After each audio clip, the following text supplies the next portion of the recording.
PCC chief గా షర్మిల బాధ్యతలు చేపట్టిన తర్వాత రాష్ట్రంలో కాంగ్రెస్ యాక్టివ్ అవుతోంది. స్లీపింగ్ మోడ్ నుంచి ఎన్నికల మూడ్లోకి వెళ్తోంది.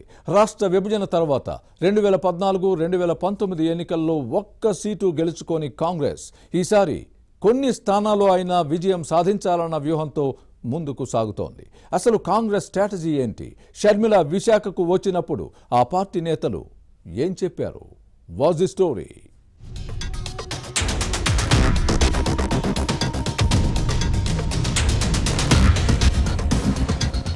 ఏపీసీసీ చీఫ్ గా వైఎస్ షర్మిల బాధ్యతలు చేపట్టిన తర్వాత ఆంధ్రప్రదేశ్లో రాజకీయ సమీకరణాలు వేగంగా మారుతున్నాయి. ముఖ్యమంత్రి జగన్ సోదరి తన అన్ననే టార్గెట్ చేయడం వైసీపీ శ్రేణులకు మింగుడు పడిన సమస్యగా మారుతోంది. ఈటెల్లాంటి మాటలు, వాడివేడి విమర్శలతో ఫ్యాన్ పార్టీని ఉక్కిరిబిక్కిరి చేస్తున్నారు. వైసీపీ పాలనలో రాష్ట్రానికి జరుగుతున్న అన్యాయంపై గళం విప్పడంతో అధికార పార్టీ నేతల గుండెల్లో రైళ్లు పరిగెడుతున్నాయి. ఓవైపు ఏపీలో టీడీపీ జనసేన కూటమి దూకుడు పెంచడంతో ఫ్యాన్ పార్టీ బెంబేలెత్తుతోంది. మరోవైపు ఇప్పుడు షర్మిల ఎన్నికల ప్రచారంతో షేక్ అవుతోంది. ఏపీసీసీ చీఫ్ చేస్తున్న విమర్శలు అధికార పార్టీ నేతలకు కంటి మీద కునుకు లేకుండా చేస్తున్నాయి. ఒకప్పటి జగన్ అన్న బాణం ఇప్పుడు సొంత అన్నవైపే మెస్సెల్లా దూసుకుపోవడంతో ముఖ్యమంత్రి జగన్ తో సహా మంత్రులు, వైసీపీ నేతలు షర్మిలను టార్గెట్ చేస్తూ ఎదురుదాడి ప్రారంభించారు. షర్మిల వచ్చే ఎన్నికలపై ఫోకస్ పెట్టారు. ప్రత్యర్థులకు గట్టి పోటీ ఇచ్చే కాంగ్రెస్ నేతల కోసం అన్వేషిస్తున్నారు. రాష్ట్రంలోని అన్ని అసెంబ్లీ, పార్లమెంటు స్థానాలకు పోటీ చేసే ప్లాన్ లో పార్టీ నాయకత్వం ఉందని కాంగ్రెస్ నేతలు చెబుతున్నారు. దీంతో వైనాట్ 175 అనే తమ అధినేత స్లోగన్ చాలా ప్రమాదంలో పడినట్టేనని వైసీపీ నేతలు భావిస్తున్నారు. వైఎస్ రాజశేఖర రెడ్డి రక్తం తనలో ప్రవహిస్తోందని ప్రతి సభలో షర్మిల చెబుతున్నారు. సెంటిమెంట్ ను జోడించి మాట్లాడటంతో ప్రజల నుంచి మంచి స్పందన వస్తోంది. షర్మిల ఉత్తరాంధ్ర విస్తృతంగా పర్యటించి కాంగ్రెస్ శ్రేణుల్లో జోష్ నింపారు. నిద్రాణంగా ఉన్న క్యాడర్ ను వెన్నుతట్టి ప్రోత్సహించి పార్టీ నేతలను ఎన్నికల దిశగా పరుగులు పెట్టిస్తున్నారని చెబుతున్నారు. ఇదే ఊపు కొనసాగిస్తే ఎన్నికల్లో ఖచ్చితంగా గౌరవప్రదమైన అసెంబ్లీ, లోక్సభ స్థానాలను గెలుచుకోవచ్చునని ఆ పార్టీ నేతల్లో నమ్మకం కుదిరింది. షర్మిల స్థానిక నేతలు, కార్యకర్తలతో సమావేశమై పార్టీ బలోపేతానికి తీసుకోవాల్సిన చర్యలపై దిశానిర్దేశం చేశారట. విశాఖ పార్లమెంటు సీటు నుంచి ఈ నేత పోటీ చేస్తే ఆ ప్రభావం రాష్ట్ర వ్యాప్తంగా ఉంటుందని చెప్పారట. పైగా ఈ సీటును కూడా గెలుచుకునే సామర్థ్యం పార్టీకి ఉందని చెప్పినట్టు టాక్ నడుస్తోంది.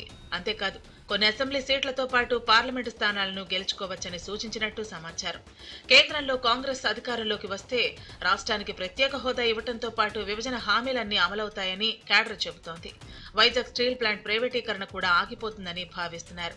ఇవన్నీ ఓటర్లను ప్రభావితం చేసే అంశాలేనని భావిస్తున్నారు.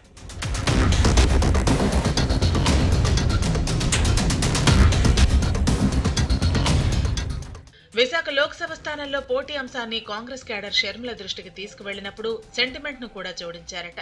2014 ఎన్నికల్లో వైసీపీ అభ్యర్థిగా పోటీ చేసిన వైఎస్ విజయమ్మ ఓటమికి దారితీసిన కారణాలను వివరించారట. అప్పటికీ ఇప్పటికీ పరిస్థితి ఎంతో మారిందని, విజయమ్మను ఓడించినా ఆమె పట్ల విశాఖ వాసుల్లో చాలా సానుభూతి ఉందనే విషయాన్ని గుర్తు చేశారనే ప్రచారం జరుగుతోంది. ముఖ్యమంత్రి జగన్ సొంత తల్లికి, చెల్లికి అన్యాయం చేస్తున్నారనే అంశం ప్రజల్లోకి బాగా వెళ్లిందని చెప్పారట. ఇక్కడ పోటీ చేస్తే సునాయాసంగా గెలుస్తారని ఏపీసీసీ చీఫ్ దృష్టికి తీసుకువెళ్లినట్టు సమాచారం. పైగా మంత్రి బొత్స సత్యనారాయణ సతీమణి ఝాన్సీ విశాఖ లోక్సభ స్థానం నుంచి పోటీ చేయనున్న విషయాన్ని గుర్తు చేశారు. ఆ కుటుంబంపై అవినీతి ఆరోపణలతో పాటు ప్రజల్లో వ్యతిరేకత ఉన్న విషయాన్ని ప్రస్తావించారు. ఝాన్సీ గెలుపు అంత ఈజీ కాదని చెప్పారనే టాక్ ఉంది. అంతేకాదు విశాఖ వైసీపీ నేతలు, కార్యకర్తలు కూడా బొత్స ఝాన్సీ అభ్యర్థిత్వాన్ని తీవ్రంగా వ్యతిరేకిస్తున్న విషయాన్ని గుర్తు చేశారు. ఆ పార్టీ ఓట్లు కూడా కాంగ్రెస్ పార్టీకే పడతాయని షర్మిలకు చెప్పినట్టు ప్రచారం జరుగుతోంది.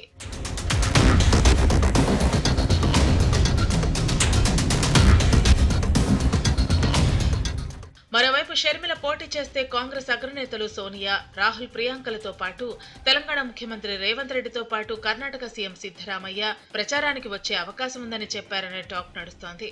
అప్పుడు గెలుపునకు డోకా ఉండదని సూచించారని సమాచారం.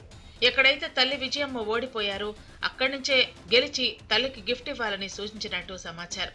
దీంతో ఏపీసీసీ చీఫ్ కూడా ఆలోచనలో పడ్డారని కాంగ్రెస్ నేతలు అంటున్నారు. విశాఖ కాంగ్రెస్ పార్టీ నేతల సూచనలను ఎంతో ఆసక్తిగా ఆలకించిన షర్మిల వారి మాటలను పరిగణలోకి తీసుకుంటారా? ఈ విషయాలను పార్టీ హైకమాండ్ దృష్టికి తీసుకువెళతారా అనేది తేలాల్సి ఉంది. విశాఖ ఎంపీగా గెలవడానికి షర్మిలకు ఎన్నో సానుకూల అంశాలు ఉన్నాయనే ధీమాతో కాంగ్రెస్ నేతలు ఉన్నారు. కాంగ్రెస్ అధిష్టానం ఏ నిర్ణయం తీసుకుంటుందో చూడాలి మరి.